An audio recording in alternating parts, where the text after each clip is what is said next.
They can do nothing about it. And they try to arrest them when they cross state lines. Thank you. There have been many young women murdered by the same people he allows to come across our border. We have a border that's the most dangerous place anywhere in the world. Bro! Considered the most dangerous place anywhere in the world. He said immigrant rapists, victims need abortions. And they analyst, Substack writer, writes for other outlets as well now, not just Substack. It's starting, it's beginning, and I'm sharing the screen so you can watch it with me. Yeah. We're live from Georgia, a key battleground state in the race for the White House. In just moments, the I'm stoked. I'm tapped in. I'm locked in. I'm not stressed as their party's presumptive nominees, a first in American history. We want to welcome our viewers in the United States. I love how early they did this. They did this for the content. In Atlanta. This is the CNN presidential debate. No, CNN was really desperate for the ratings, I think. Yeah. I mean, but for me too, they're throwing us all a bone here. Oh my God. Oh, it's unbelievable. And CNN Espanol. This is a pivotal moment between President Joe Biden and former President Donald Trump in their rematch for the nation's highest office. Each will make his case to the American people with just over 4 months until Election Day. Good evening, I'm Dana Bash, anchor of CNN's Inside Politics and co-anchor of State of the Union. I'm Jake Tapper, anchor of CNN's The Lead and co-anchor of State of the Union. Tapper. Dana and I will co-moderate this evening. Our job is to facilitate a debate between the two candidates tonight. Before we introduce them, we want to share the rules of the debate with the audience at home. Former President Trump will be on the left side of the screen. President Biden will be appearing on the right. A coin toss determines their positions. Each candidate will have 2 minutes to answer a question. I couldn't hear you. What did you say? They're not going to let them interrupt each other anymore. They like have like they turn off the mics. At the moderator's discretion. It's a shame. For a candidate to speak, his microphone will be turned on, and his opponent's microphone will be turned off. Should a candidate interrupt when his microphone is muted, he will be difficult to understand. YouTube has better quality. At home. At the end of the debate, each candidate will get 2 minutes for closing statements. Oh shit! There is no studio audience tonight. He's already walking on the YouTube one. It's in the future. Oh God!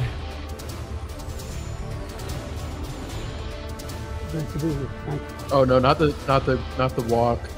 Oh Please no! Welcome the 45th president of the United States, Donald Trump. He walks like shit too. He's walking like. Oh, he's got no riz. Going walk for walk. Oh, he's got no riz. He's got no riz. How is he going slower? He's walking rizless. Gentlemen, thanks so much for being here. Let's begin the debate, and let's start with the issue that voters consistently say is their top concern: the economy. President Biden, inflation has slowed, but prices remain high. Since you took office, the price of essentials has increased. For example, a basket of groceries that cost $100 then now costs more than $120. Oof, they're coming in hot. And typical home prices have jumped more than 30%. What do you say to voters who feel they are worse off under your presidency than they were under President Trump? We got to take a look at what I was left when I became president. Oh, he sounds like shit. Mr. Trump left. No, he needs to get a cold. It was in free fall. The pandemic was so badly handled. Many people were dying. All he said was, it's not that serious. Just inject a little bleach into your arm. You'll be all right. The economy collapsed. There were no jobs. Unemployment rate rose to 15%. It was terrible. And so what we had to do was try to put things back together again. And that's exactly what we began to do. We created 15,000 new jobs. We brought out the position where we have 800,000 new manufacturing jobs. But there's more to be done. There's more to be done. Working class people are still in trouble. I come from Scranton, Pennsylvania. I come of a household where the kitchen table, if the things weren't able to be met during the month, it was a problem. Price of eggs, the price of gas, cracked the price out. of housing, the price of a whole range of things. That's why I'm working so hard to make sure I deal with those problems. And we're going to make sure that we reduce the price of housing. We're going to make sure we build 2 million new units. We're going to make sure we cap rents so corporate greed can't take over. The combination, what I was left with in corporate greed, is the reason why we're in this problem right now. In addition to that, we're in a situation where if you take a look at all that was done in his administration, he didn't do much at all. By the time he left, things were in chaos, literally chaos. And so we put things back together. We created, I said, those jobs. We make sure we had a situation where we brought down the price of prescription drugs, which is a major issue for many people, to $15 for a insulin shot as opposed to $400. No senior has to pay more than $200 for any drug, all the drugs they can include beginning next year. And the situation is and we're going to make that available to everybody, to all Americans. So we're working to bring down the price around the kitchen table, and that's what we're going to get done. Thank you, President Trump. We have the greatest economy in the history of our country. We have never done so well. Everybody was amazed by it. Other countries were copying us. We got hit with COVID, and when we did, we spent the money necessary so we wouldn't end up in a Great Depression, the likes of which we had in 1929.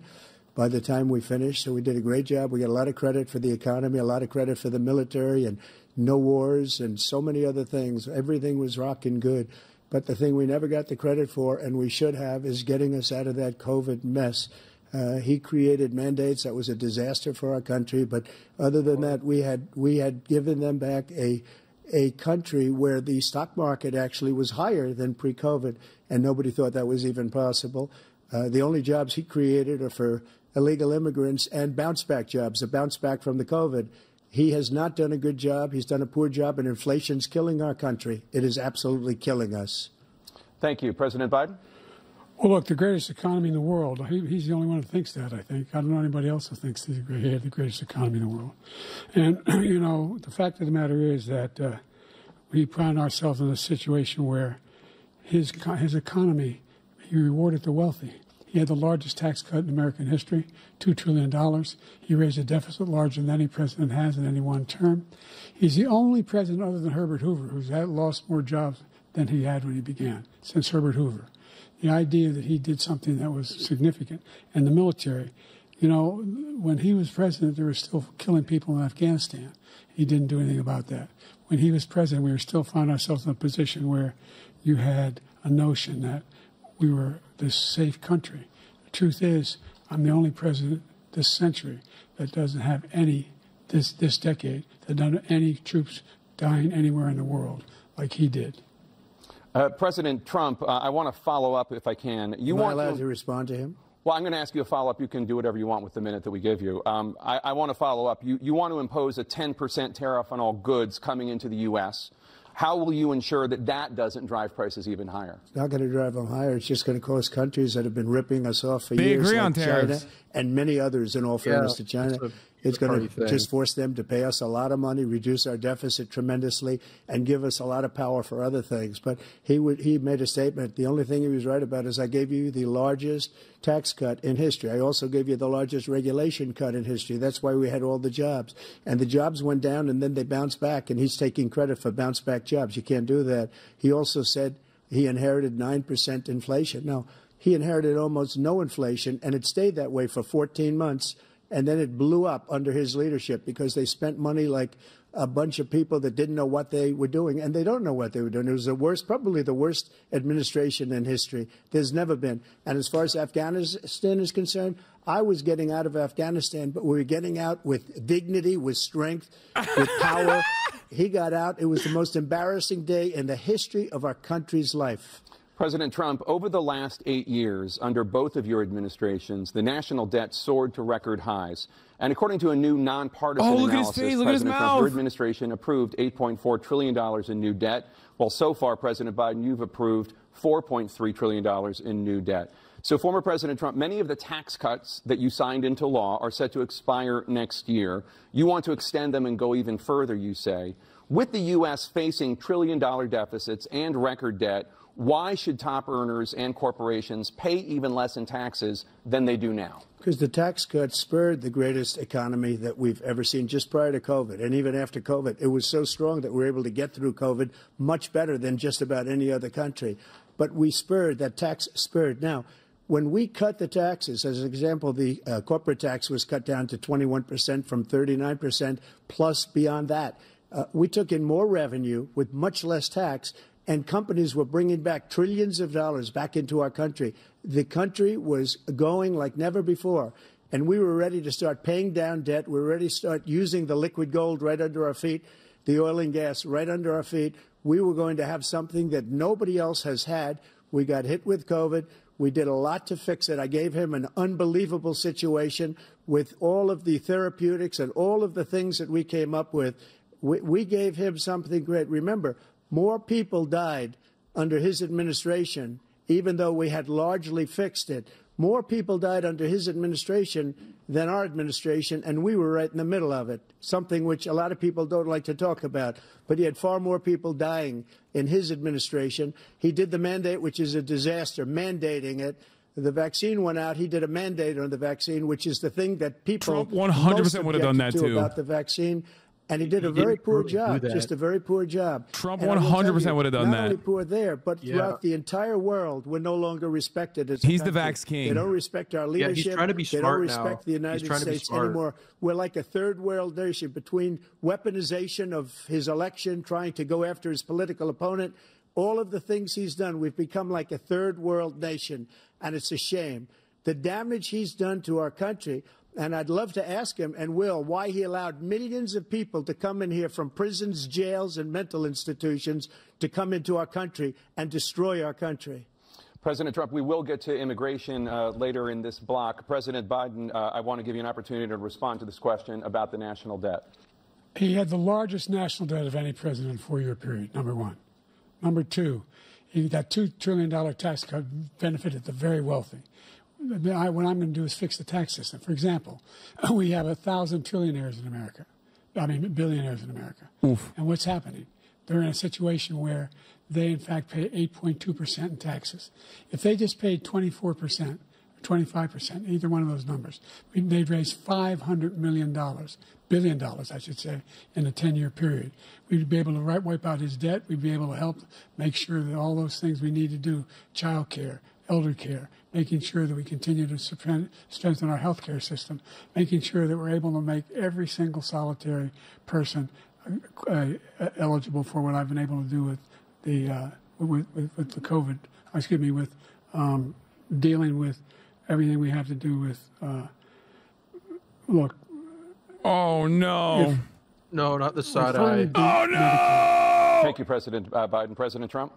Oh, they cut him off. off. He did beat Medicare. He beat it to death, and he's destroying Medicare because all of these people are coming in. They're putting them on Medicare. They're putting them on Social Security. They're going to destroy Social Security. This man is going to single-handedly destroy Social Security. These millions and millions of people coming in, they're trying to put them on Social Security. He will wipe out Social Security. He will wipe out Medicare. So he was right in the way he finished that sentence. And it's a shame. What's happened to our country in the last 4 years is not to be believed. Foreign countries, I'm friends with a lot of people, they cannot believe what happened to the United States of America. He needs to get up and beat his ass. They don't like us. He needs to fight them physically. It's over. They think we're stupid. They think we're very stupid people. What we're doing for other countries, and they do nothing for us. What this man has done is absolutely criminal. Does he not realize that the camera's on him even when he's not talking? This is the first what was going on during the State of the Union? Did they get like a different guy for that? Overturned Roe v. Wade. This morning, the court ruled another abortion case, temporarily allowing emergency abortions to continue in Idaho, despite that state's restrictive ban. Former President Trump, you take credit for the decision to overturn Roe v. Wade, which returned the issue of abortion to the states. Come on, good. Bring it back. This is a good one. This is a good one for the Democrats. Come on, Joe. Don't fuck this up, Joe. Stop the fact. To abortion pills. They're used in about 2/3 of all abortions. As president, would you block abortion medication? First of all, the Supreme Court just approved the abortion pill, and I agree with their decision to have done that. And I will not block it. And if you look at this whole question that you're asking, complex but not really complex. 51 years ago, you had Roe v. Wade, and everybody wanted to get it back to the states. Everybody, without exception. Democrats, Republicans, liberals, conservatives. Everybody wanted it back. Religious leaders. And what I did is I put 3 great Supreme Court justices on the court, and they happened to vote in favor of killing Roe v. Wade and moving it back to the states. Yeah, they did it on their own. That everybody wanted. How do you say killing? 10 years ago or so, they started talking about how many weeks and how many this, getting into other things. But every legal scholar throughout the world, the most no one believes this. Wanted it brought Trump back to doesn't the States. believe this. I did that. No Now one the believes states this statement. Are working it out. If you look at Ohio, it was a decision that was an end result that was a little bit more liberal than you would have thought. Kansas, I would say the same thing. Texas is different. Florida is different. But they're all making their own decisions right now. And right now, the states control it. That's the vote of the people. Like Ronald Reagan, I believe in the exceptions. I am a person that believes. And frankly, I think it's important to believe in the exceptions. Some people, you have to follow your heart. Some people don't believe in that. But I believe in the exceptions for rape, incest, and the life of the mother. I think it's very important. A trash answer, Some people don't. Follow your heart. Energetic. But you have to get elected also. And because that has to do with other things. You got to get elected. The problem they have is they're radical because they will take the life of a child in the 8th month, the 9th month, and even after birth. After birth, if you look at the former governor of Virginia, he was willing to do this. He said, we'll put the baby aside and we'll determine what we do with the baby, meaning we'll kill the baby. What happened is we brought it back to the states, and the country is States' now rights is coming dumb. together on this issue. States' rights is dumb because that means New York could be able to murder a baby then. Like, it's just so stupid. Oh, states' rights to murder babies? Like, that doesn't make sense. That the vast majority of constitutional scholars supported Roe when it was decided. Supported Roe. And that's this idea that they're all against it is just ridiculous. And this is the guy who says the state should be able to have it. We're in a state where in 6 weeks, you don't even know whether you're pregnant or not, but you cannot see a doctor, and have him decide on what your circumstances are, whether you need help. He said him as a doctor. He's not woke. Do this is a little like saying we're going to turn civil rights back to the states. Let each state have a different rule. Look, there's so many young women who have been, including a young woman who just was murdered, and he went to the funeral. The idea that she was murdered by an immigrant coming in. You're talking about abortion, man. Here's the deal. There's a lot of young women who are being raped by their in-laws, short-circuiting, by their spouses, brothers and sisters. It's just ridiculous, and they can do nothing about it. And they try to arrest them when they cross state lines. Thank you. There have been many young women murdered by the same people he allows to come across our border. We have a border that's the most dangerous place anywhere in the world. Consider the most dangerous place anywhere in the world. He said immigrant rapists, victims need abortions. And they're killing women. And it's a terrible thing. As far as the abortion is concerned, it is now back with the states. The states are voting. In many cases, it's frankly a very liberal decision. In many cases, it's the opposite. But they're voting, and it's bringing it back to the vote of the people, which is what everybody wanted, including the founders, if they knew about this issue, which, frankly, they didn't. But they would have. Everybody wanted it brought back. Ronald Reagan wanted it brought back. He wasn't able to get it. Everybody wanted it brought back, and many presidents had tried to get it back. I was the one to do it. And again, this gives it the vote of the people, and that's where they wanted it. Every legal scholar wanted it that way. Staying on the topic of abortion, President Biden, 7 states, I'll let you do that. This is the same topic. 7 states have no legal restrictions on how far into a pregnancy a woman can obtain an abortion. Do you support any legal limits on how late a woman should be able to terminate a pregnancy? I supported Roe v. Wade, which had 3 trimesters. The first time is between the woman and the doctor. Second time is between the doctor and an extreme situation. The third time is between the doctor, between the woman and the state. The idea that the politicians, that the founders wanted the politicians to be the ones making decisions about women's health is ridiculous. That's the last. No politician should be making that decision. A doctor should be making those decisions. That's how it should be run. That's what you're going to do. And if I'm elected, I'm going to restore Roe v. Wade. So that means he can take the life of the baby in the 9th month and even after birth, because some states, Democrat-run, take it after birth. Again, the former governor of Virginia. Bro, you know he practiced that line, and he still did. So he's willing to, as we say, rip the baby out of the womb in the 9th month and kill the baby. Nobody wants that to happen, Democrat or Republican. Nobody wants it to happen. That is simply not true. Oh, they're not cutting him off. Not provide for that. That's not the circumstance. Only if a woman's life is in danger, she's going to die. That's the only circumstance in which that can happen. But we are not for late-term abortion, period. Period, period.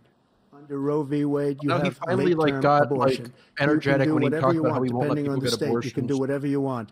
We don't think that's a good thing. We think it's a radical thing. We think the Democrats are the radicals, not the Republicans. For 51 years, that was the law. 51 years, constitutional scholarship said it was the right way to go. 51 years, and it was taken away because this guy put very conservative members on the Supreme Court. He takes credit for taking it away.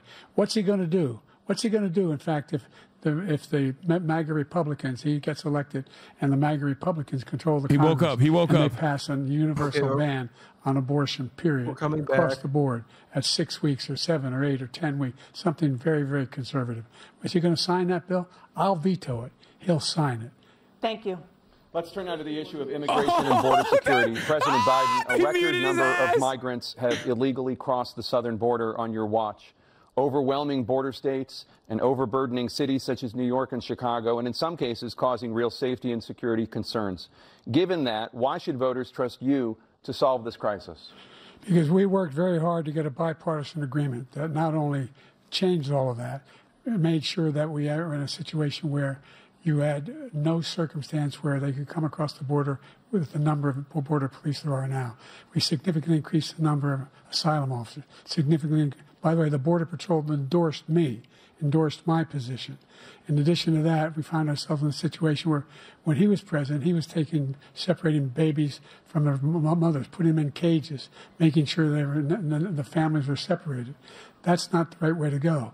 What I've done since I've changed the law, what's happened? I've changed it in a way that now you're in a situation where there are 40% fewer people coming across the border illegally. That's better than when he left office. And I'm going to continue to move until we get the total ban on the total initiative relative to what we can do with more Border Patrol and more asylum officers. Total ban? President Trump? I really don't know what he said at the end of that sentence. I don't think he knows what he said either. Look, we had the safest border in the history of our country. The border, all he had to do was leave it. All he had to do was leave it. He decided to open up our border, open up our country to people that from prisons. Hell no! People that are from mental institutions, insane asylum, terrorists. We have the largest number of terrorists coming into our country right now. All terrorists, all over the world, not just in South America, all over the world. They come from the Middle East, everywhere. All over the world, they're pouring in.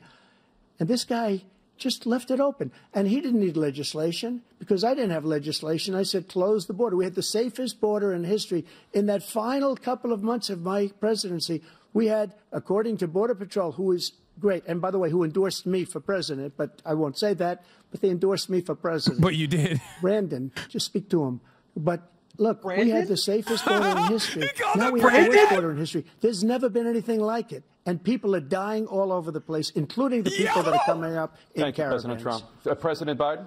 The only terrorist who's done anything crossing the border is one who came along and killed his administration, killed an Al-Qaeda person come in and his administration, killed 3 American soldiers, That's the only terrorist that's there. I'm not saying that no terrorist ever got through, but the idea they're emptying their prisons, we're welcoming these people, that's simply not true. There's no data to support what he said. Once again, he's exaggerating, he's lying. President Trump, staying on the topic of immigration, you've said that you're going to carry out, quote, the largest domestic deportation operation in American history, unquote. Does that mean that you will deport every undocumented immigrant in America, including those who have jobs, including those whose spouses are citizens, and including those who have lived here for decades? And if so, how will you do it? Just 1 second. He said we killed 3 people. The people we killed are al-Baghdadi and Soleimani. The 2 greatest terrorists, biggest terrorists anywhere in the world. And it had a huge impact on everything, not just border, on everything. He's the one that killed people with the bad water, including hundreds of thousands of people dying, and also killing our citizens when they come in. We are living right now in a rat's nest. They're killing our people in New York, in California, in every state in the union, because we don't have borders anymore. Every state is now a border. And because of his ridiculous, insane, and very stupid policies, people are coming in and they're killing our citizens at a level that we've never seen. We call it migrant crime. This is just a complete falsehood. I call it Biden migrant crime. They're killing our citizens at a level that we've never seen. This is objectively a lie, by the way. Everything he's saying here is a complete falsehood. But of course, Biden has assumed the right-wing framing on immigration, so he's fucking cooked. He just had the funeral of this girl. 12 years This always old. happened. This has happened like constantly. Look at his fucking face. Look at his stupid face. Old man. An uncivilized country now. Why does he need to do this? He just doesn't know. He opened the borders. Nobody's ever seen anything like. And we have to get a lot of these people out, and we have to get them out fast because they're going to destroy our country. Just take a look at where they're living. They're living in luxury hotels in New York City and other places. Our veterans are on the street. They're dying because he doesn't care about our veterans. He doesn't care. He doesn't like the military at all, and he doesn't care about our veterans. Nobody been worse. I had the highest. I thought he didn't like the military because they're gay. Taking care of the VA. He has the worst. He's gotten rid of all the things that I approved. Choice that I got through Congress, all of the different things I approved, they abandoned. We had by far the highest, and now it's down in less than half because he's done all these great things that we did. And I think he did it just because I approved it, which is crazy. But he has killed so many people at our border by allowing all of these people to come in. And it's a very sad day in America. President Biden, you have the mic. Every single thing he said is a lie. Every single one. For example, veterans are a hell of a lot better off since I passed the PACT Act. 1 million of them now have insurance, and their families have it. Their families have it because what happened, whether it was Agent Orange or burn pits, they're all being covered now. And he opposed, his group opposed that.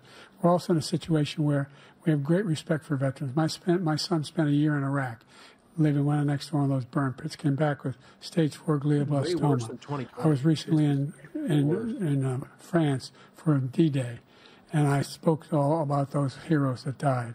I went to the World War II cemetery, World War I cemetery he refused to go to. He was standing with his 4-star general, and he told me, he said, I don't want to go in there because they're a bunch of losers and suckers. My son was not a loser, was not a sucker. You're the sucker. You're the loser. Ooh. President Trump. First of all, that he's was a mad. made-up quote, suckers and losers. They made it up. It was in a third-rate magazine that's failing, like many of these magazines. He made that up. He put it in commercials. We've notified him. We had 19 people that said I didn't say it. And think of this. Who would say I'm at a cemetery or I'm talking about our veterans? Because nobody's taken better care. I'm so glad this came up, and he brought it up. There's nobody that's taken better care of our soldiers than I have.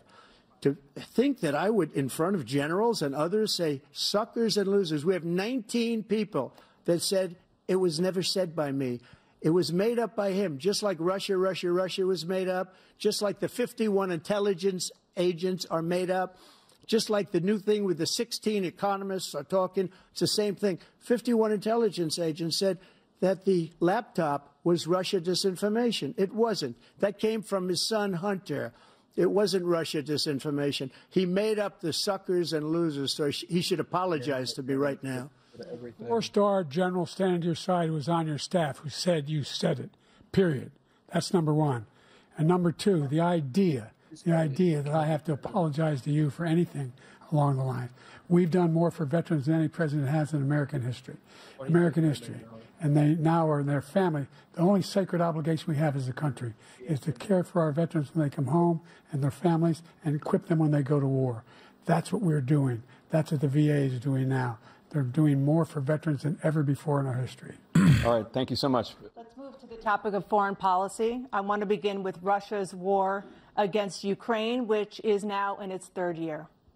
Former President Trump, Russian President Vladimir Putin says he'll only end this war if Russia keeps the Ukrainian territory it has already claimed and Ukraine abandons its bid to join NATO. Are Putin's terms acceptable to you? First of all, our veterans and our soldiers can't stand this guy. They can't stand him. They think he's the worst commander-in-chief, if that's what you call him, that we've ever had. They can't stand him. So let's get that straight. And they like me more than just about any of them. And that's based on every single bit of information. As far as Russia and Ukraine, if we had a real president, the president that knew, that was respected by Putin, he would have never invaded Ukraine. A lot of people are dead right now, much more than people know. You know, they talk about numbers. You can double those numbers, maybe triple those numbers. He did nothing to stop it. In fact, I think he encouraged Russia from going in. I'll tell you what happened. He was so bad with Afghanistan. It was such a horrible embarrassment, most embarrassing moment in the history of our country, that when Putin watched that and he saw the incompetence, that he should have fired those generals like I fired the one that you mentioned. And so he's got no love lost. but he should have fired those generals. No general got fired for the most embarrassing moment in the history of our country, Afghanistan, where we left billions of dollars of equipment behind. We lost 13 beautiful soldiers, and 38 soldiers were obliterated. And by the way, we left people behind, too. We left American citizens behind. When Putin saw that, he said, you know what? I think we're going to go in and maybe take my – this was his dream. I talked to him about it, his dream. The difference is he never would have invaded – Ukraine, never, just like Israel would have never been invaded in a million years by Hamas. Wait, what? Now he's talking about Israel? What? Because Iran was broke with me. I wouldn't let anybody do business with them. They ran out of money. They were broke. They had no money for Hamas. They had no money for anything, no money for terror. That's why you had no terror at all during my administration. This place, the whole world is blowing up under him. President Biden? Never heard so much malarkey in my whole life. Look, the fact of the matter is that we're in a situation where, let's take the last point first. Iran attacked American troops, caused brain damage for a number of these troops, and he did nothing about it. Recently, not when he was president. They attacked. He said they're just having headaches. That's all it is. He didn't do a thing when the attack took place, number one. He's talking about Havana? Number two, we got over 100,000 Americans and others out of Afghanistan during that airlift. Number three, we found ourselves in a situation where, if you take a look at what Trump did in Ukraine, this guy told Trump, do whatever you want, and do whatever you want. And that's exactly what Trump did to Putin, encourage him, do whatever you want. And he went in. And listen to what he said when he went in. He was going to take Kyiv in 5 days, remember? Because it's part of the old Soviet Union. That's what he wanted to reestablish. Kyiv, and he in fact didn't do it at all. He wasn't able to get it done, and they've lost thousands and thousands of troops, 500,000 troops. President Trump, I never said that. For 1 minute, I just want to go back to my original question, which is, are Putin's terms acceptable to you? Keeping the territory in Ukraine? No, they're not acceptable. But look, this is a war that never should have started. If we had a leader in this war, he led everybody along. He's given $200 billion now or more to Ukraine. He's given $200 billion. That's a lot of money. I don't think there's ever been anything like it. Every time that Zelensky comes to this country, he walks away with $60 billion. He's the greatest salesman ever. And I'm not knocking him. I'm not knocking anything. I'm only saying the money that we're spending on this war, and we shouldn't be spending, it should have never happened. I will have that war settled between Putin and Zelensky as president-elect before I take office on January 20th. I'll have that war settled. People being killed so needlessly, so stupidly, and I will get it settled, and I'll get it settled fast before I take office. President Biden, you have a minute. The fact is that Putin is a war criminal. He's killed thousands and thousands of people, and he has made one thing clear. He wants to reestablish what was part of the Soviet Empire, not just a piece. He wants all of Ukraine. That's what he wants. And then do you think he'll stop there? Do you think he'll stop when if he takes Ukraine? What do you think happens to Poland? What do you think of Belarus? What do you think happens to those NATO countries? Belarus. And so if you want a war, you Putin's going to take Belarus. Out what he's going to do, because if in fact he does what he says and walks away, and by the way, all that money we give Ukraine are from weapons we make here in the United States. We give them the weapons, not the money at this point.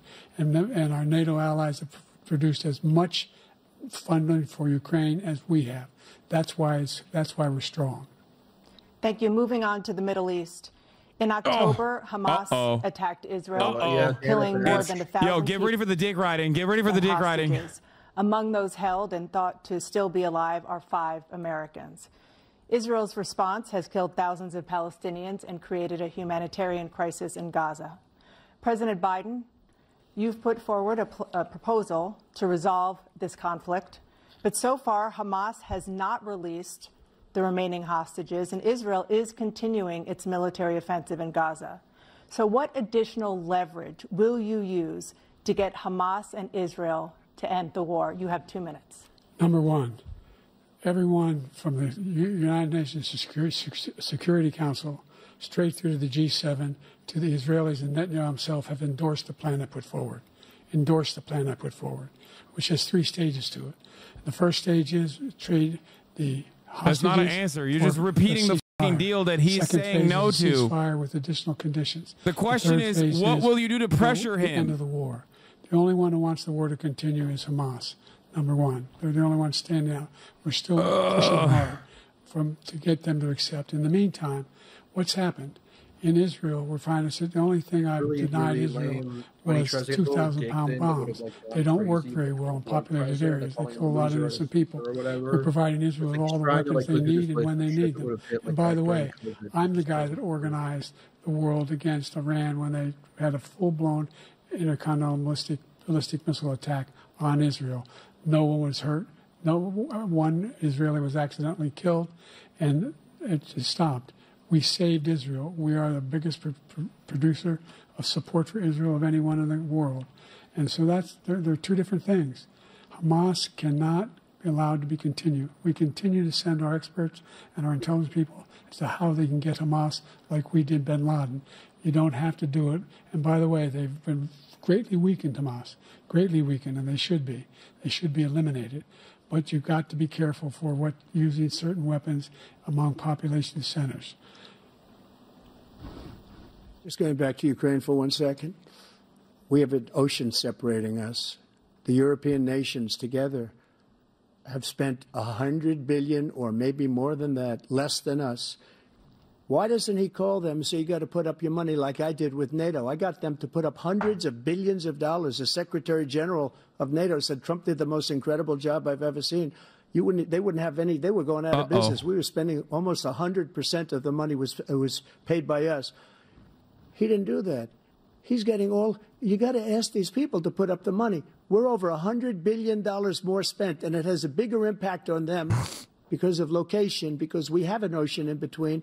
You got to ask them. As far as Israel and Hamas, Israel's the one that wants to go. He said the only one that wants to keep going is Hamas. Actually, Israel is the one, and you should let him go and let him finish the job. He doesn't want to do it. He's become like a Palestinian, but they don't like him because he's a very bad Palestinian. He's a weak one. What the fuck was that? So much foolishness. This is a guy who wants to get out of NATO. You're going to stay in NATO? What? He's going to pull out of NATO. The idea that we have our strength lies in our alliances as well. It may be a big ocean, but if you're ever able to avoid a war in Europe, a major war in Europe, what happens if, in fact, you have Putin continue to go into NATO? We have an Article 5 agreement. Attack on one is attack on all. You want to start the nuclear war he keeps talking about, go ahead. Let Putin go in and control Ukraine and then move on to Poland and other places. See what happens then. He has no idea what the hell he's talking about. And by the way, I got 50 other nations around the world to support Ukraine, including Japan and South Korea, because they understand that this kind of dislocation has a serious threat to the whole world peace.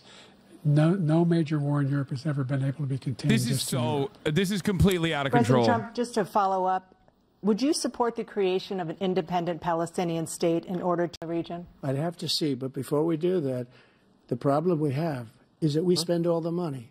So they kill us on trade. I made great trade deals with the European nations because if you add them up, they're about the same size economically. Their economy is about the same size as the United States. And they were no cars, they don't want anything that we have, but we're supposed to take their cars, their food, their everything, their agriculture. I changed that. But the big thing I changed is they don't want to pay. And the only reason that he can play games with NATO is because I got them to put up hundreds of billions of dollars. I said, and he's right about this, I said, no, I'm not going to support NATO if you don't pay. They asked me that question, would you guard us against Russia at a very secret meeting of the 28 states at that time, nations at that time? And they said, no, if you don't pay, I won't do that. And you know what happened? Billions and billions of dollars came flowing in the next day and the next months. But now we're in the same position. We're paying everybody's bills. Let's turn to the issue of democracy. Former President Trump I want to ask you about January 6, 2021. After you rallied your supporters that day, some of them stormed the Capitol to stop the constitutionally mandated counting of electoral votes. As president, you swore an oath to, quote, preserve, protect, and defend, unquote, the Constitution. What do you say to voters who believe that you violated that oath through your actions and inaction on January 6th and worry that you'll do it again? Well, I don't think too many believe that. And let me tell you about January 6th. On January 6th, we had a great border. Nobody coming through, very few. On January 6th, we were energy independent. On January 6th, we had the lowest taxes ever. We had the lowest regulations ever. On January 6th, we were respected all over the world. All over the world, we were respected. And then he comes in, and we're now laughed at. We're like a bunch of stupid people. What happened to the United States' reputation under this man's leadership is horrible, including weaponization, which I'm sure at some point you'll be talking about, where he goes after his political opponent because he can't beat him fair and square. You have 80 seconds left. My question was, what do you say to those voters who believe that you violated your constitutional oath through your actions and inaction on January 6, 2021, and worry that you'll do it again? Well, I didn't say that to anybody. I said peacefully and patriotically. And Nancy Pelosi, if you just watched the news from 2 days ago, on tape to her daughter, who's a documentary filmmaker, they say, but she's saying, oh, no, it's my responsibility. I was responsible for this. Because I offered her 10,000 soldiers or National Guard, and she turned them down. And the mayor of, in writing, by the way, the mayor, in writing, turned it down, the mayor of D.C.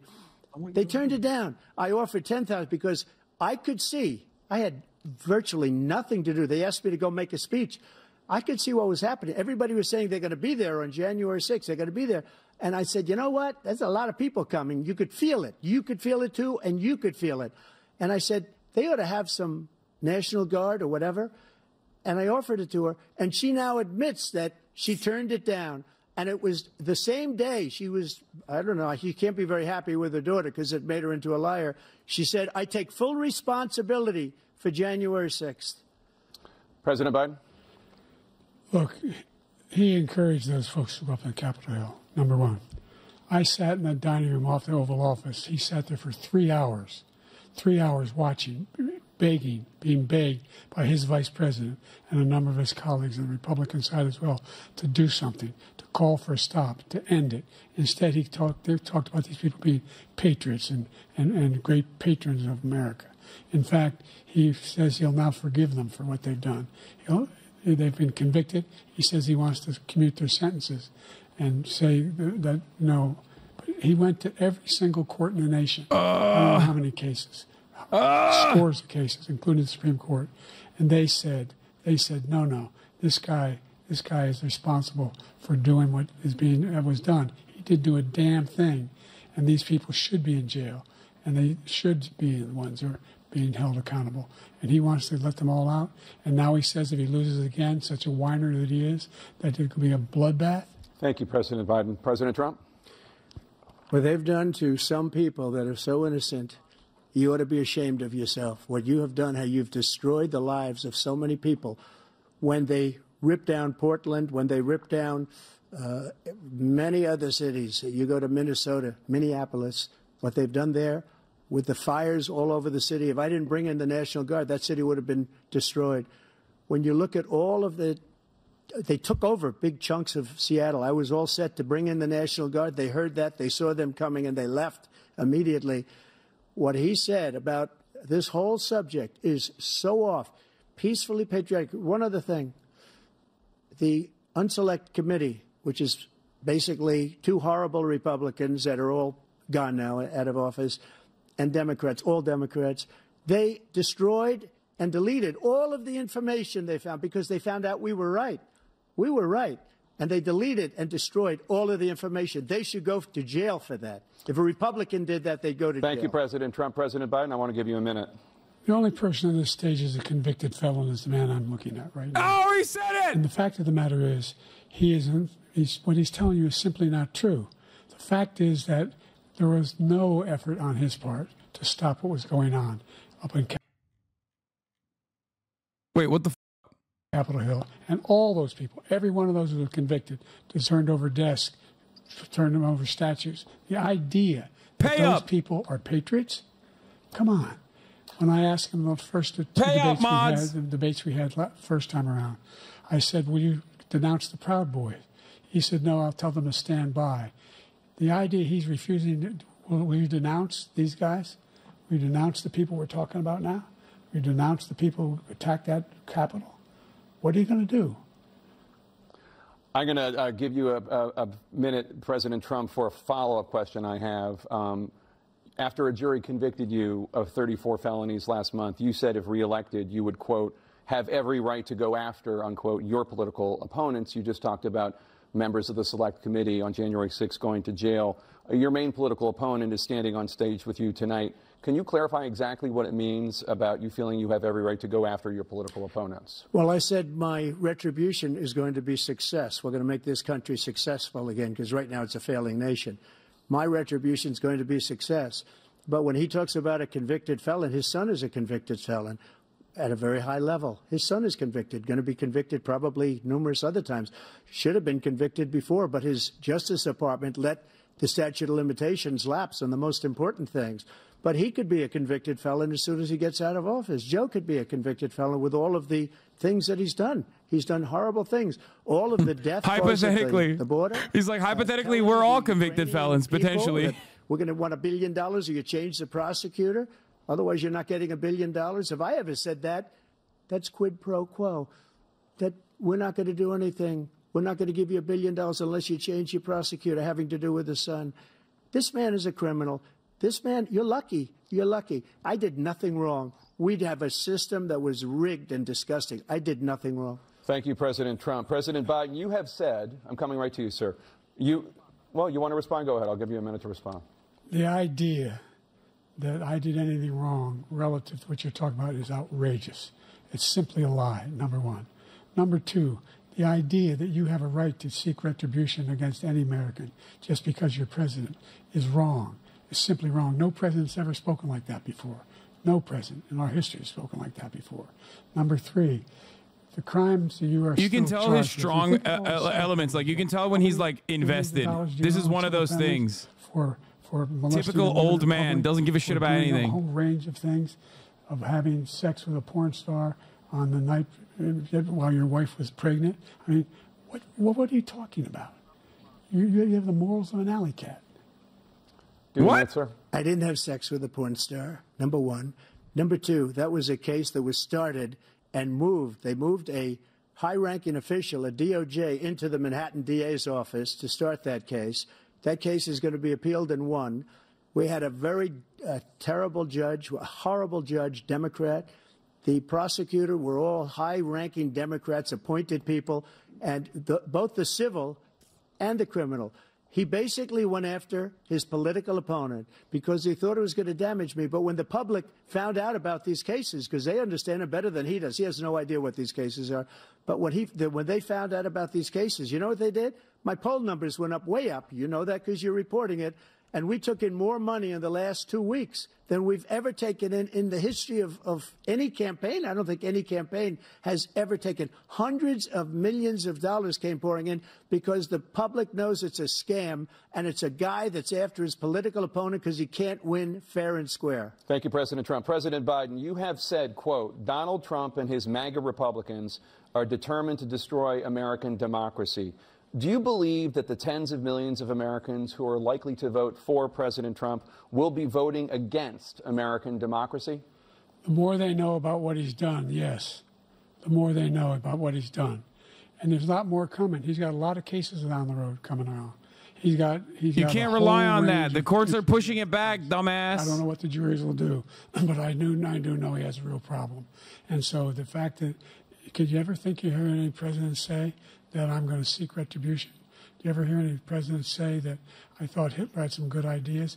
What got me involved to run in the first place after my son had died, I decided in Iraq, because of Iraq, I said I wasn't going to run again until I saw what happened in Charlottesville, Virginia.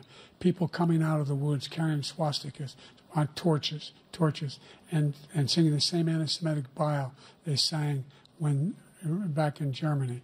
And the young woman got killed. I spoke to the mother. And they asked him, they said, what do you think of those people? The ones who got killed. the one who tried to stop it, and the ones he said, I think they're fine people on both sides. What American president would ever say, Nazis coming out of fields, carrying torches, singing the same anti-Semitic bile, carrying swastikas, were fine people? And this is the guy who says Hitler's done some good things. I'd like to know what they are. The good things Hitler's done, that's what he said. This guy has no sense of American democracy. President Trump. Jake, both of you know that story has been totally wiped out, because when you see the sentence, it said 100% exoneration on that story. He just keeps it going. He says he ran because of Charlottesville. He didn't run because of Charlottesville. He ran because it was his last chance. He's not equipped to be president. You know it, and I know it. It's ridiculous. We have a debate. We're trying to justify his presidency. His presidency, he's without question the worst president, the worst presidency in the history of our country. We shouldn't be having a debate about it. Thank you, Gideon, for the 20 give the subs. He made up the Charlottesville story, and you'll see it's debunked all over the place. Every anchor has, every reasonable anchor. He looks so fucking confused, bro. He's going to walk away. Just the other day it came out where it was fully debunked. It's a nonsense story. He knows that, and he didn't run because of Charlottesville. He used that as an excuse to run. President Biden? And debunked. It happened. All you have to do is listen to what was said at the time. And the idea that somehow that's the only reason I ran. I ran because I was worried a guy like this guy could get elected. If he thought they were good people coming out of that forest, carrying those woods, carrying those torches, then he didn't deserve to be president. Didn't deserve to be president at all. And the idea that he's talking about all this being fabricated, we saw with our own eyes. We saw what happened on January 6th. We saw the people breaking through the windows. We saw people occupying his own vice president. Look, there's a reason why 40 of his 44 top cabinet officers refused to endorse him this time. His vice president hasn't endorsed him this time. So why? Why? They know him well. They serve with him. Why are they not endorsing him? Thank you, President Biden. We're going to be right back with more from the CNN presidential debate. Bro. I've never seen a bigger layup get flubbed so abysmally. Like, this is incredible. Banger after banger. They sent he is too old. He's just actually too old. No, it's literally. It looks it's not like a perception problem. It literally looks like he's trying to push the finish. Like, it looks like they're trying to push him through the finish line. It looks like they are trying to push him through the fucking finish line. Like, he's going to die the moment that he's in office if he actually ends up, like, winning, which his chances are looking less likely after today. Yeah, he needs to be president until he's 86. Like, he just needs to do that for some reason. What the fuck? I mean, look, the expected thing was obviously the gyration session that we saw for Israel dick riding, and even then, like, that was whatever, right? They quickly glanced it. CNN's not going to cover it. They don't want to fucking make up a big stink. However, the abortion question, that's a layup. They gave that to you, dog. You fucking boofed it. He literally his worst issue. Rapist immigrants?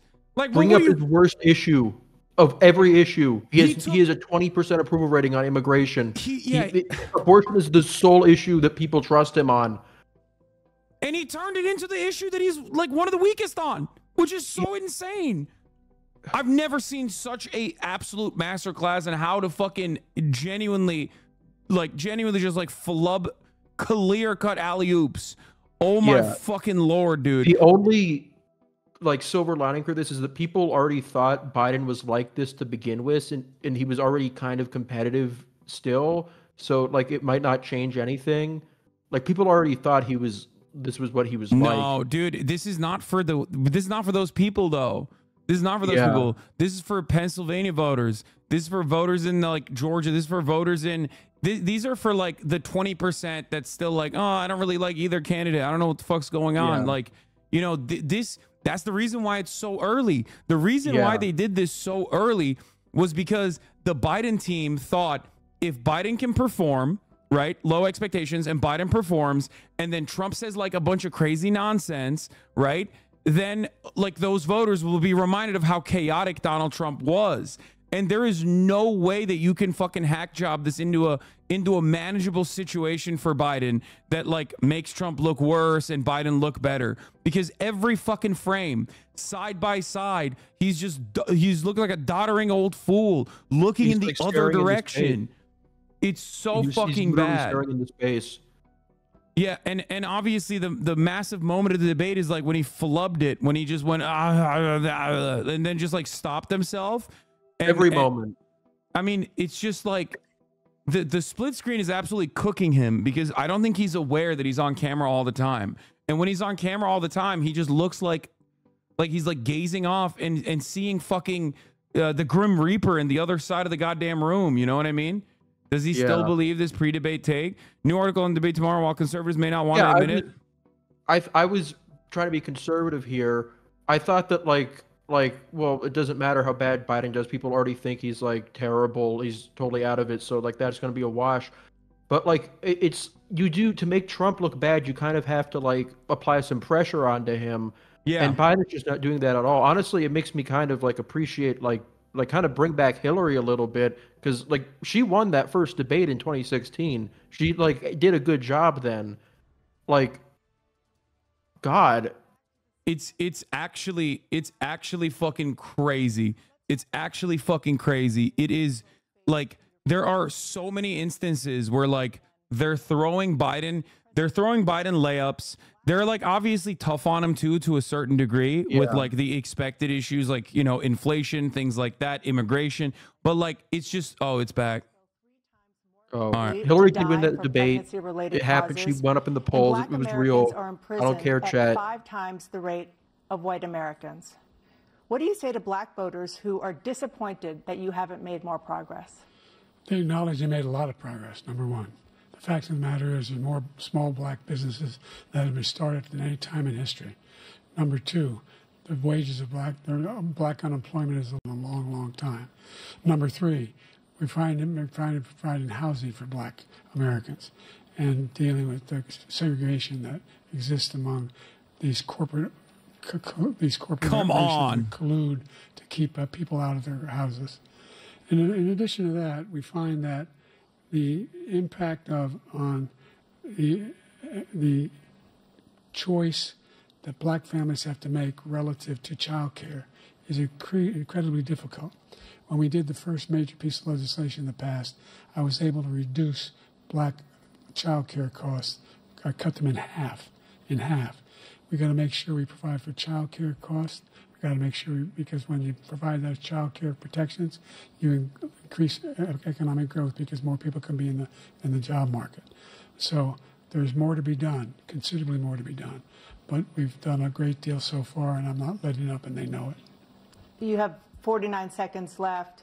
What do you say to black voters who are disappointed with the progress so far? I say I don't blame them for being disappointed. Inflation is still hurting them badly. For example, I provided for the idea that any black family, first-time home buyer, should get a $10,000 tax credit to be able to buy their first home so they can get started. I made sure that we're in a situation where all those black families and those black individuals who had to take out student loans that were ballooning, that if they were engaged in nursing, doctor, and anything having to do with volunteerism, if they paid their bills for 10 years on their student debt, all the rest was forgiven after 10 years. Millions have benefited from that. And we're going to do a whole lot more for black families. Thank you, President Trump. And he caused the inflation. He's blaming inflation, and he's right, it's been very bad. He caused the inflation, and it's killing black families and Hispanic families and just about everybody. It's killing people. They can't buy groceries anymore. They can't. You look at the cost of food where it's doubled and tripled and quadrupled. They can't live. They're not living anymore.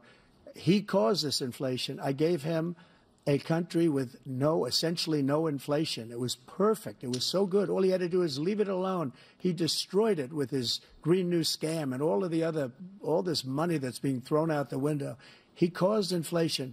As sure as you're sitting there, the fact is that his big kill on the black people is the millions of people that he's allowed to come in through the border. They're taking black jobs now, and it could be 18, it could be 19, and even 20 million people. They're taking black jobs, and they're taking Hispanic jobs, and you haven't seen it yet, but you're going to see something that's going to be the worst in our history. Thank you, President Biden. It's going to happen. Hasn't happened yet, but will happen, I promise. The economy was flat on its back. 15% unemployment. He decimated the economy, absolutely decimated the economy. That's why there was no inflation at the time. There were no jobs. We provided thousands of millions of jobs for individuals who are in all communities, including minority communities. We made sure that they have health insurance. We have covered, the ACA has increased. I made sure that they're $8,000 per person in a family to get written off for health care. But this guy wants to eliminate that. They've tried 50 times. He wants to get rid of the ACA again, and they're going to try again if they win. You find ourselves in a position where the idea that we're not doing any, we put more police on the street than any administration has. He wants to cut the cops. We're providing for equity and making sure people have a shot. Oh, no, they thought this was a banger. There's a lot going on.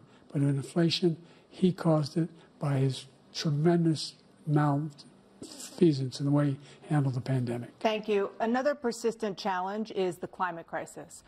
2023 was the hottest year in recorded history, and communities across the country are confronting the devastating effects of extreme heat, intensifying wildfires, stronger hurricanes, and rising sea levels. Former President Trump, you've vowed to end your opponent's climate initiatives, but will you take any action as president to slow the climate crisis? Well, let me just go back to what he said about the police, how close the police are to him. Almost every police group in the nation from every state is supporting Donald J. Trump. Almost every police group. And what he's done to the black population is horrible, including the fact that for 10 years he called them super predators. We can't, in the 1990s, we can't forget that. Super predators was his name, and he called it to them for 10, and they've taken great offense at it. And now he did this before. But when they see what I did for he did this to Hillary Clinton and also to Joe Biden in 2020. Colleges and universities where I funded them and got them all funded, and the opportunity zones with Tim, as you know, Tim Scott was incredible. He did a great job, great senator from South Carolina. He came to me with the idea, and it was a great idea. It's one of the most successful economic development acts ever in the country, opportunity zones. And the biggest beneficiary are blacks. And that's why we have the best numbers with them in maybe ever. They're saying ever. I read this morning where ever, the best numbers. He's lost much of the black population because he's done a horrible job for black people. He's also done a horrible job for Hispanics. But wait till you see these millions of people pouring into our country, and they're going to take the jobs, and it's already started, and you haven't seen anything yet. It's a disaster. You 38 seconds left. President Trump, will you take any action as president to slow the climate crisis? So I want absolutely immaculate clean water, and I want absolutely clean air, and we had it. We had H2O. We had the best numbers ever. H2O? We were using all forms of energy, all forms, everything. And yet, during my 4 years, I had the best environmental numbers ever. And my top environmental people gave me that statistic just before I walked on the stage, actually. I don't know where the hell he's been. The idea that anything he said is true. I've passed the most extensive climate change legislation in history. We find ourselves, and by the way, he's dying. Colleges. He's dead. I came up with $15 billion for HBCUs, he's so historic dead. black universities and colleges, because they don't have those. They don't have the kind of contributors that they have to build these laboratories and the like. Any black student is capable in college of doing any white student can do. They just don't have the money, but now they'll be able to get those jobs in high tech. We're in a situation where the idea that he is claiming to have done something that had the cleanest water, he hadn't done a damn thing for the environment. He pulled out of the Paris Peace Accord, Climate Accord. I immediately joined it because if we reach 1.5 degrees Celsius at any one point, there's no way back. The only existential threat to humanity is climate change, and he didn't do a damn thing about it. He wants to undo all that I've done. The Paris Accord was going to cost us $1 trillion, and China nothing, and Russia nothing, and India nothing. It was a ripoff of the United States. And I ended it because I didn't want to waste that money because they treat us horribly. We were the only ones. It was costing us money. Nobody else was paying into it. And it was a disaster. But everything that he said just now, I'll give you an example. I heard him say before insulin.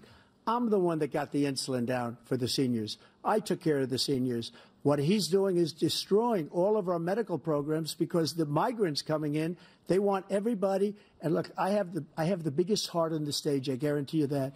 And I want to take care of people. But we're destroying our country. They're taking over our schools, our hospitals, and they're going to be taking over Social Security. What are you saying, Social bro? Security, Medicare, and Medicaid. The idea is that we, in fact, we were the only ones of consequence who were not members of the Paris Accord. How can we do anything if we're not able to, the United States can't get its pollution under control? One of the largest polluters in the world, number one. We're making significant progress. By 2035, we will have cut pollution in half. We have made significant progress, and we're continuing to make progress. We set up a climate corps for thousands of young people will learn how to deal with climate, just like the Peace Corps. And we're moving in directions that are going to significantly change the elements of cause of pollution. But the idea that he claims that he has the biggest heart up here and he's really concerned about pollution and about climate, I've not seen any indication of that.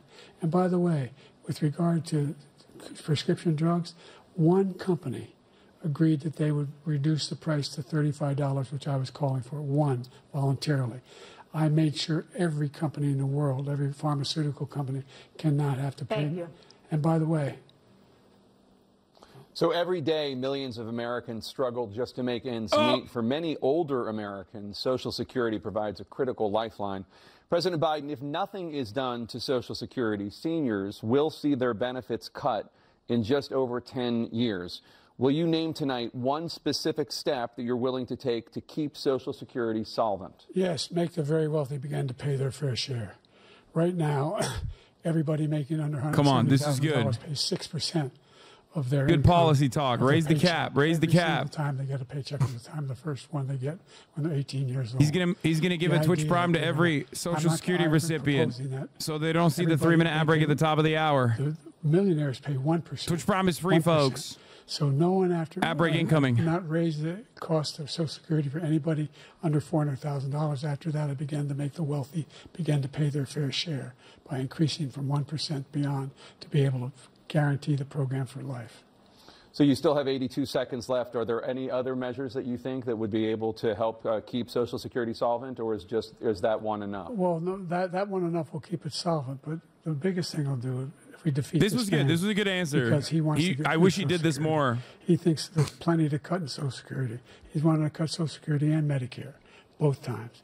And and if you look at the program put forward by the House Republican caucus that I believe supports, is in fact want to cut it as well. The idea that we don't need to protect our seniors. It took is him 2 ridiculous. hours to get there, but he did it. And by the way, the American public f it has up. greater health care coverage today than ever before. And on the ACA, as I said, you're in a circumstance where 400,000 people, 40 million people would not have insurance because they have a pre-existing condition. Only thing that allows them to have that insurance is the fact that they, in fact, are part of the ACA. And by the way, the other thing is, we're in a situation where we talk about education for black communities. I've raised the amount of money for Pell Grants by another $8,000. So anybody making under $70,000 a year is going to be able to get $15,000 toward their tuition. He just doesn't know what he's talking about. Thank you, President Biden. President Trump. So I've dealt with politicians all my life. I've been on this side of the equation for the last 8 years. I've never seen anybody lie like this guy.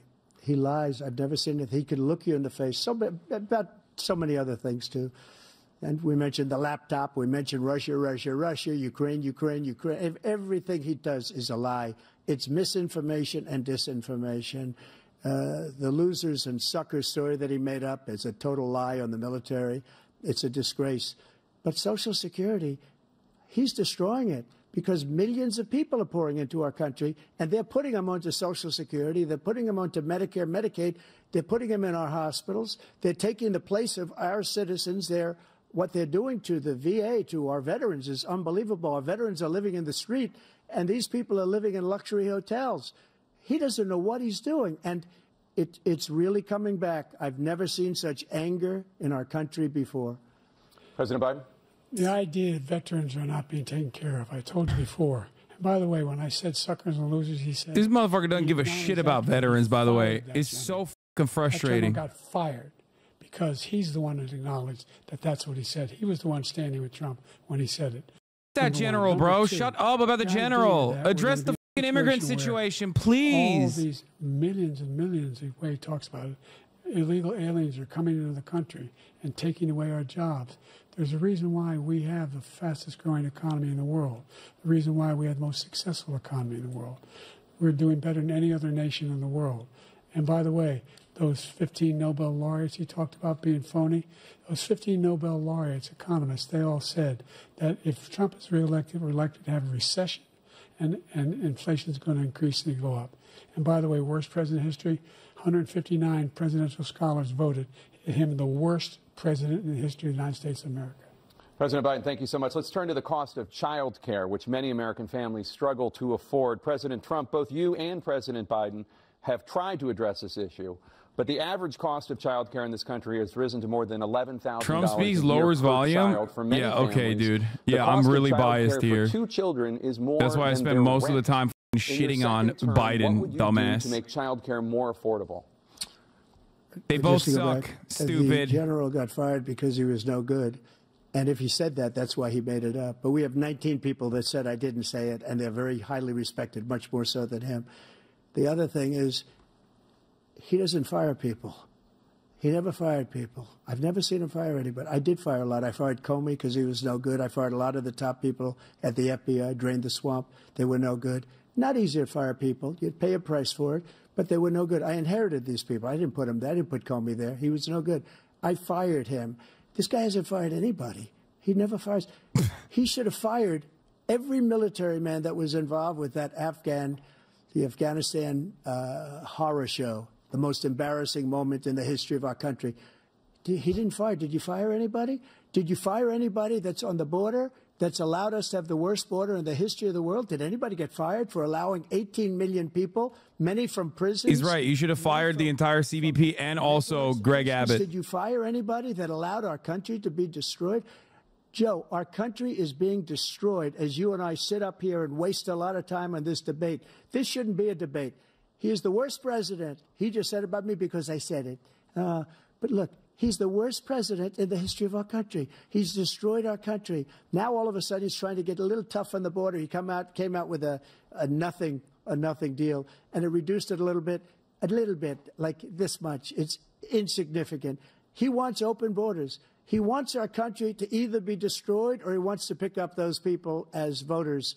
And I don't think we just can't let it happen. If he wins the question was child care. Our country doesn't have a chance, not even a chance. What would Trump do to make child care more affordable? We probably won't have a country left anymore. That's how bad it is. He is the worst in history by far. Thank you, President Trump. President Biden? We're the most admired country in the world. We're the United States of America. There's nothing beyond our capacity. Not anymore. Not anymore. They're looking at this and going, oops, nah. No one thinks we're weak. No one. Yeah, no, totally, dude. Nobody. We look super strong right now. Number two, the idea clown show that we're talking about worst presidents. I wasn't joking. Look it up. Go online.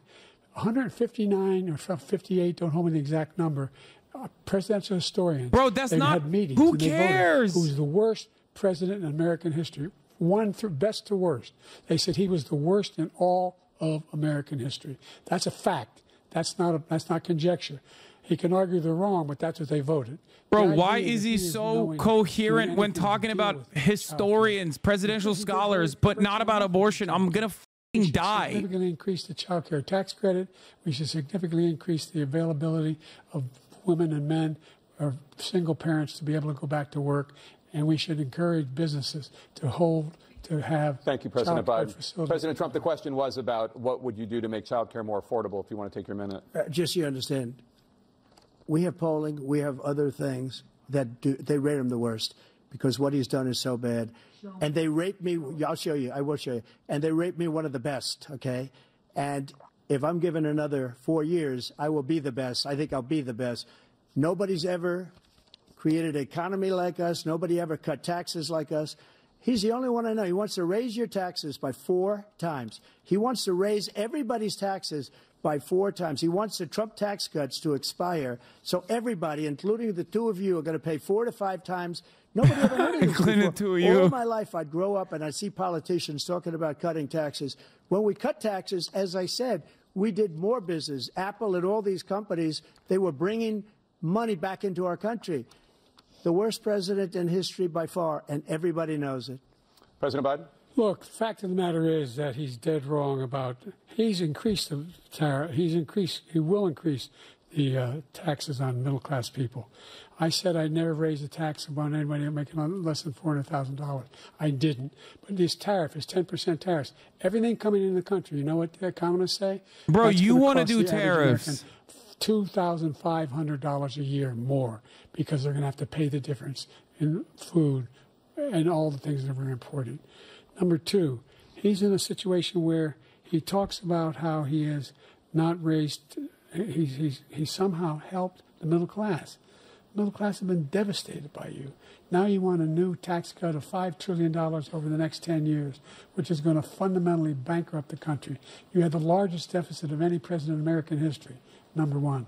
Number 2, you have not, in fact, made any contact, any progress with China.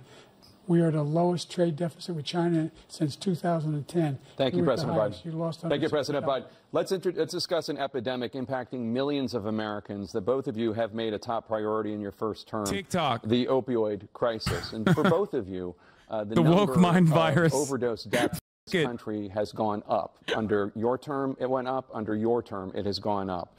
Former President Trump, despite the efforts that both of you have made, more than 100,000 Americans are dying from overdoses every year, fentanyl and other opioids. What will you do to help Americans right now in the throes of addiction who are struggling to get the treatment they need?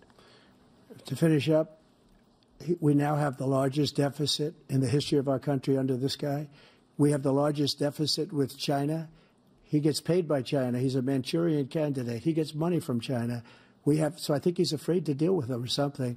But do you notice he never took out my tariffs because we bring in so much money with the tariffs that I imposed on China. He never took them away. He can't because it's too much money. It's tremendous. And we saved our steel industries, and there was more to come, but he hasn't done that. But he hasn't cut the tariffs because he can't, because it's too much money.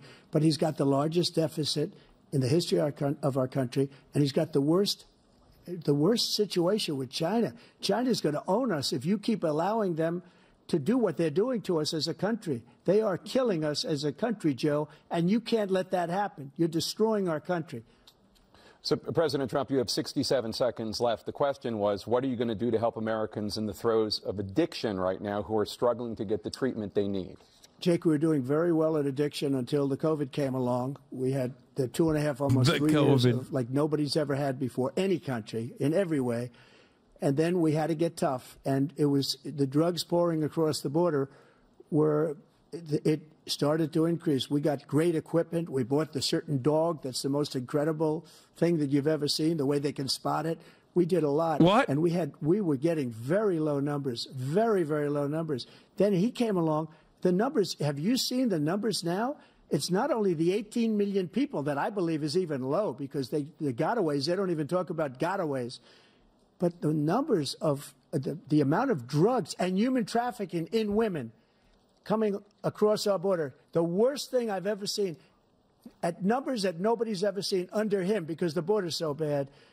But the number of drugs coming across our border now is the largest we've ever had by far. President Trump, thank you. President Biden? Fentanyl and the byproducts of fentanyl went down for a while.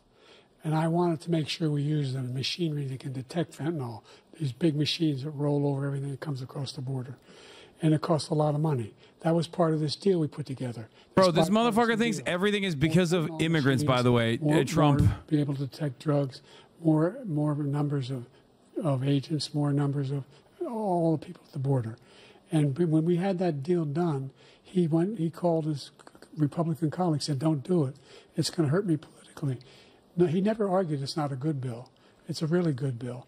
We need those machines. We need those machines. And we're coming down very hard in every country in Asia in terms of precursors for fentanyl. And Mexico is working with us to make sure they don't have the technology to be able to put it together. That's what we have to do. We need those machines. Thank you, President Biden. It is with 20+ million immigrants. Yeah, dude, totally. Americans in the throes of how many addiction undocumented right now, immigrants have you actually encountered in your life? Well, because this does pertain to it. Most likely zero. In Mexico. Or if you knew any, you didn't even know that they were undocumented. Shut the fuck up. In Mexico, not catch and release here. We had so many things that we had done, hard negotiations with Mexico, and I got it all for nothing. It's just like when you have a hostage. We always pay $6 billion for a hostage. Every time we say it's a hostage. Dumb fucking chatters. Forget I live in literally California. What the fuck are you talking about? Undocumented immigrants are doing crime is such a funny fucking idiotic statement. There's only empirical evidence to suggest the exact opposite of that, by the way. It is a complete manifestation of your hysterical thoughts. You're fucking hallucinating. By literally, as soon as I win the election, I will have that reporter out. He should have had him out a long time ago, but Putin's probably asking for billions and billions of dollars because this guy pays it every time. We had 2 cases where we paid $6 billion for 5 people. I got 58 people out, and I paid essentially nothing. Thank you, President Trump. Dana? Let's turn to concerns that voters have about each of you. President Biden, you would be 86 at the end of your 2nd term. How do you address concerns about your capability to handle the toughest job in the world well into your 80s? Well, first of all, I spent half my career being criticized being the youngest person in politics. I was the 2nd youngest person ever elected to the United States Senate. That was 100 years ago, Joe. That was 100 years ago. And a lot less competent. I think that just look at the record. Look at what I've done. Look how I've turned around the horrible situation he left me. As I said, 15 million new jobs, 800,000 manufacturing jobs, more investment in America, over billions of dollars in private investment in enterprises that we are growing. By the way, we brought an awful lot of people. Well, the whole idea of computer chips. We used to have 40% of the market. We invented those chips, and we lost it because he was sending people to find the cheapest jobs overseas and then bring home a product. So I went to South Korea. I convinced Samsung to invest billions of dollars here in the United States. And guess what? Those fabs, they call to build these chips, those fabs pay over $100,000. You don't need a college degree for them. And there's billions, about $40 billion already being invested and being built right now in the United States, creating significant jobs for Americans from all over the world. President Biden, you have 40 seconds left. Would you like to add anything? Yeah, I would. The idea that somehow we are this failing country. I never heard a president talk like this before. We're the envy of the world. Name me a single major country president who wouldn't trade places with the United States of America for all our problems and all our opportunities. We're the most progressive country in the world in getting things done. We're the strongest country in the world. We're a country in the world who keeps our word, and everybody trusts us, all of our allies, and those who he cuddles up to, from Kim Jong-un, he sends love letters to, and Putin, etc. They don't want to screw around with us. Thank you. Former President Trump, to follow up, you would be 82 at the end of your 2nd term. What do you say to voters who have concerns about your capabilities to serve? Well, I took 2 tests, cognitive tests. I aced them, both of them, as you know. We made it public. He took none. I'd like to see him take one, just one, a real easy one. Like go through the first 5 questions. He couldn't do it. But I took 2 cognitive tests. Right now. I took physical exams every year. And, you know, we knock on wood wherever we may have wood, that I'm in very good health. I just won 2 club championships, not even senior, 2 regular club championships. To do that, you have to be quite smart, and you have to be able to hit the ball a long way. And I do it. He doesn't do it. He can't hit a ball 50 yards. He challenged me to a golf match. He can't hit a ball 50 yards. I think I'm in very good shape. I feel that I'm as in good a shape as I was 25, 30 years ago. Actually, I'm probably a little bit lighter, but I'm in as good a shape as I was years ago. I feel very good. I feel the same. But I was willing to take a cognitive test. And you know what? If I didn't do well, I aced them. Dr. Ronnie Jackson. He aced the cognitive test. He was White House doctor. I cleared it. I took another one, a similar one. And one of them said they'd never seen anybody ace him. Thank you. President Biden? You can see he is 6'5" and only 223 pounds, or 235 pounds. Well, you said 6'4", 200. Well, anyway, that's what you're. Anyway, just take a look at what he says. He tried to dunk back. That didn't work. Look, I'd be happy to have a driving contest with him. No. I got my handicap, which when I was vice president, down to a 6. And by the way, they're so lame. They're so lame. This is like real. He hates it. Do it. That's the biggest lie. That he's a 6 handicap of all. I was at 8 Oh handicap. God! I want to die. Shoot me into the sun. Shoot me into the fucking sun right now. Let's not act like children. President Trump, we're going to turn Let's not act like children. to a specific concern that voters have about you. Will you pledge tonight that once all legal challenges have been exhausted, that you will accept the results of this election, regardless of who wins, and you will say right now that political violence in any form is unacceptable? Well, I shouldn't have to say that, but of course I believe that. It's totally unacceptable. And if you would see my statements that I made on Twitter at the time, and also my statement that I made in the Rose Garden, you would say it's one of the strongest statements you've ever seen. In addition to the speech I made in front of, I believe, the largest crowd I've ever spoken to, and I will tell you, nobody ever talks about that. They talk about a relatively small number of people that went to the Capitol, and in many cases were ushered in by the police. And as Nancy Pelosi said, it was her responsibility, not mine. She said that loud and clear. But the answer is, if the election is fair, free, and I want that more than anybody. And I'll tell you something. I wish he was a great president, because I wouldn't be here right now. I'd be at one of my many places enjoying myself. I wouldn't be under indictment because I wouldn't have been his political opponent, because he indicted me because I was his opponent. I wish he was a great president. I would rather have that. I wouldn't be here. I don't mind being here. But the only reason I'm here is he's so bad as a president that I'm going to make America great again. We're going to make America great again. We're a failing nation right now. We're a seriously failing nation. I believe we need an older candidate. Because of him. His policies How are high so can we bad. go? His military policies are insane. They're insane. These are wars that will never end with him. He will drive us into World War III, and we're closer to World War III than anybody can imagine. We are very, very close to World War III, and he's driving us there. And Kim Jong-un and President Xi of China, Kim Jong-un of North Korea, all of these, Putin, they don't respect him. They don't fear him. They have nothing going with this gentleman, and he's going to drive us into World War III. You want a World War III, let him follow and win, and let Putin say, do what you want, NATO. Just do what you want. There's a thing called Article 5. An attack on one is an attack on all, and required response. The idea, I can't think of a single major leader in the world who wouldn't trade places with the job I've done and what they've done. Because we are a powerful nation. We have wonderful people. It's because of the people, not me. It's because of the American people. They're capable of anything, and they step up when they're needed. And right now, we're needed. We're needed to protect the world because our own safety is at stake. And again, you want to have a war, just let Putin go ahead and take Kyiv, make sure they move on, see what happens in Poland, Hungary, and other places along that border. Then you have a war. President Trump, as I come back to you for a follow-up, the question was, will you accept the results of this election, regardless of who wins? Just to finish what he said, if I might, Russia, they took a lot of land from Bush. They took a lot of land from Obama and Biden. What? They took no land, okay. nothing from Trump, nothing. He knew not to do it. He's not going to play games with me. He knew that. I got along with him very well, but he knew not to play games. He took nothing from me. But now he's going to take the whole thing from this man right here. That's a war that should have never started. It would have never started ever with me. And he's going to take Ukraine. And, you know, you asked me a question before, would you do this with? He's got us in such a bad position right now with Ukraine and Russia, because Ukraine's not winning that war. He said, I will never settle until such time.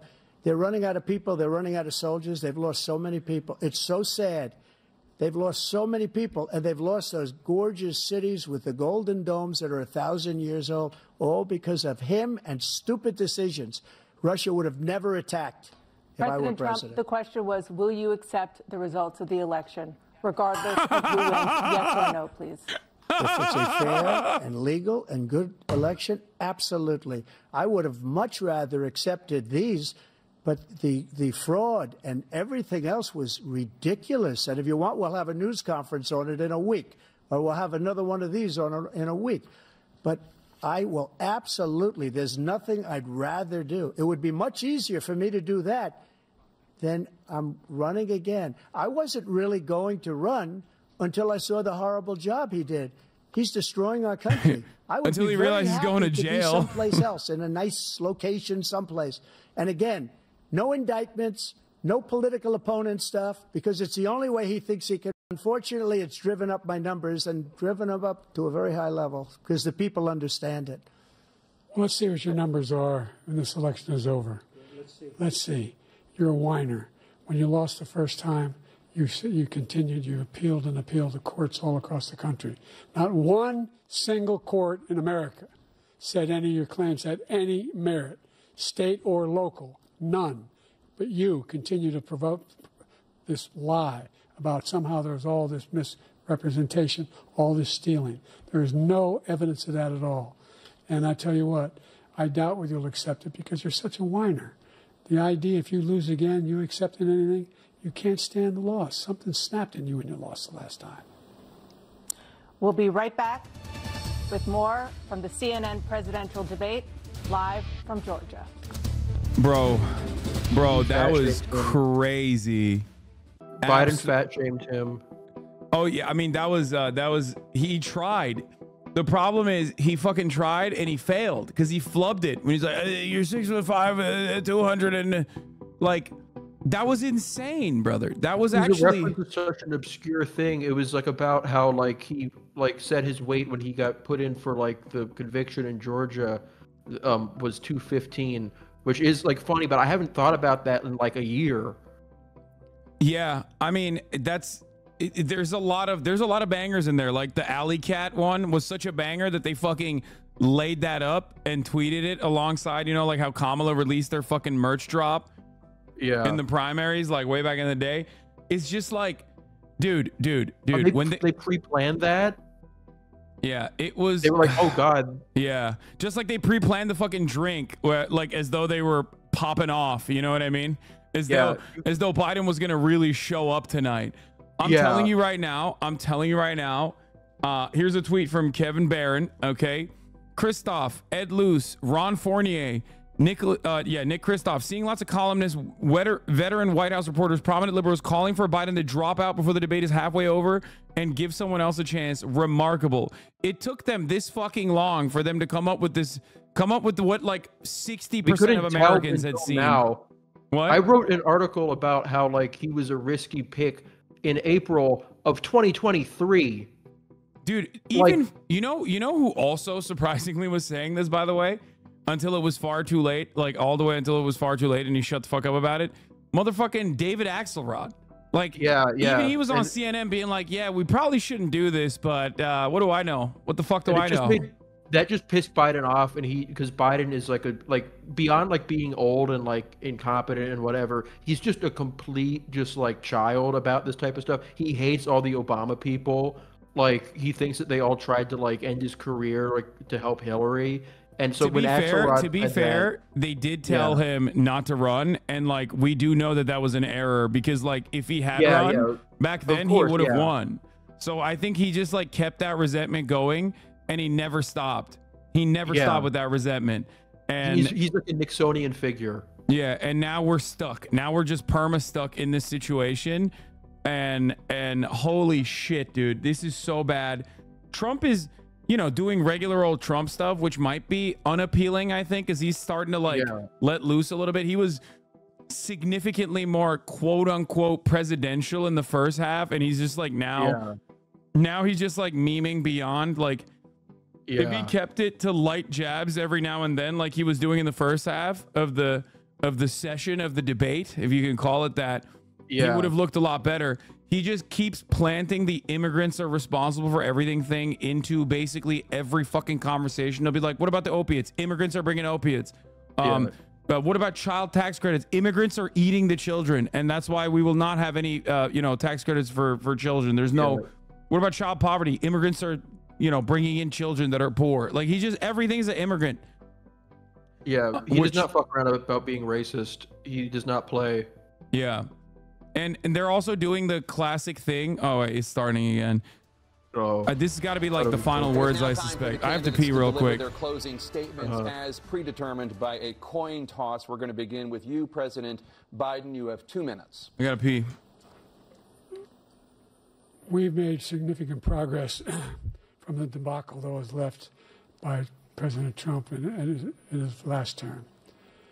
We find ourselves in a situation where, number one, we have to make sure that we have a fair tax system.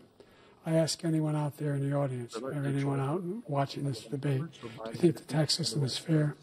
The fact is that I said nobody even making under $400,000 had a single penny increase in their taxes, and will not. And if I'm reelected, that will be the case again.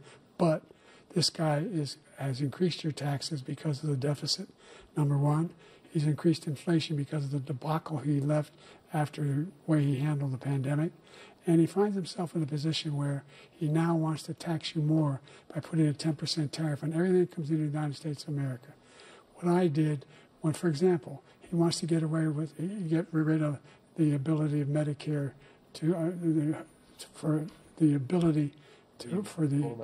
us to be able to negotiate drug prices with the big pharma companies.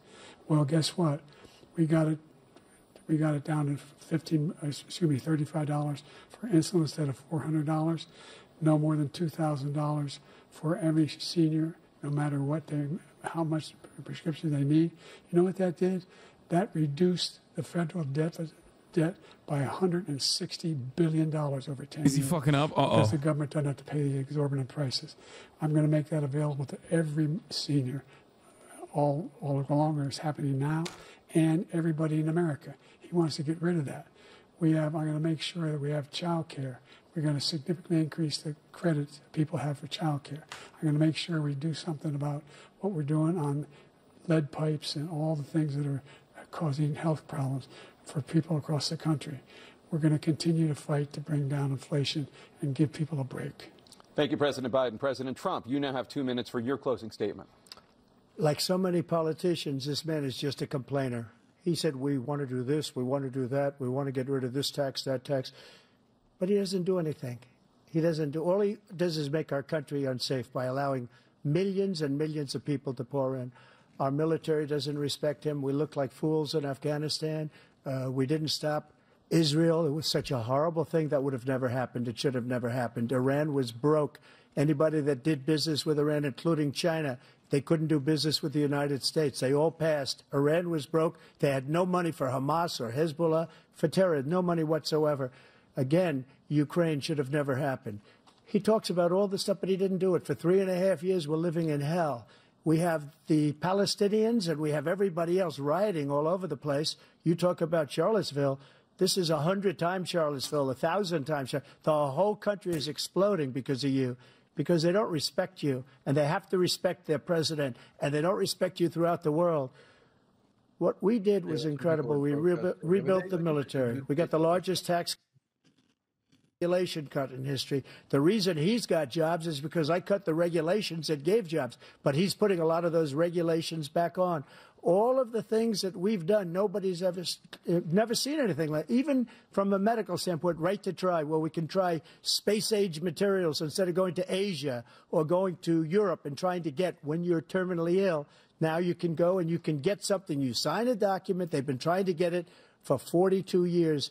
But you know what we did for the military was incredible. Choice for our soldiers, where our soldiers, instead of waiting for 3 months to see a doctor, can go out and get themselves fixed up and readied up and take care of themselves, and they're living. And that's why I had the highest approval rating in the history of the VA.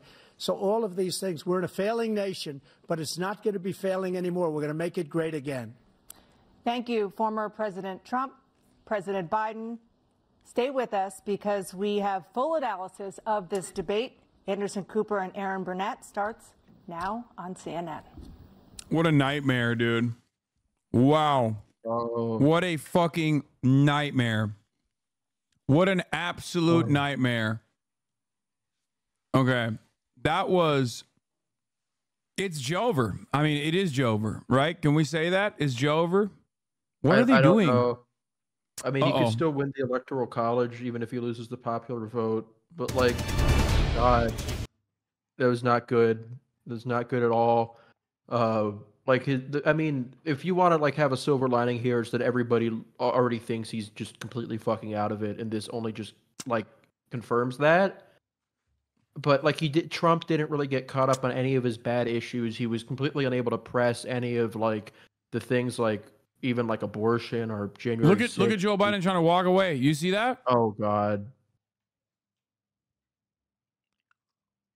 He needs Jill to fucking like walk him. Oh, that's great. That's awesome. That's cool. It's yeah, I think that like the reason, like I said, the reason why they did this early was because they wanted people to see that he was virile. Okay? Yeah. That he was a stud. And he absolutely is not a fucking stud. He did not show up tonight. Did you see that, like, they were leaking to the Wall Street Journal that he has a cold? Yeah, I did.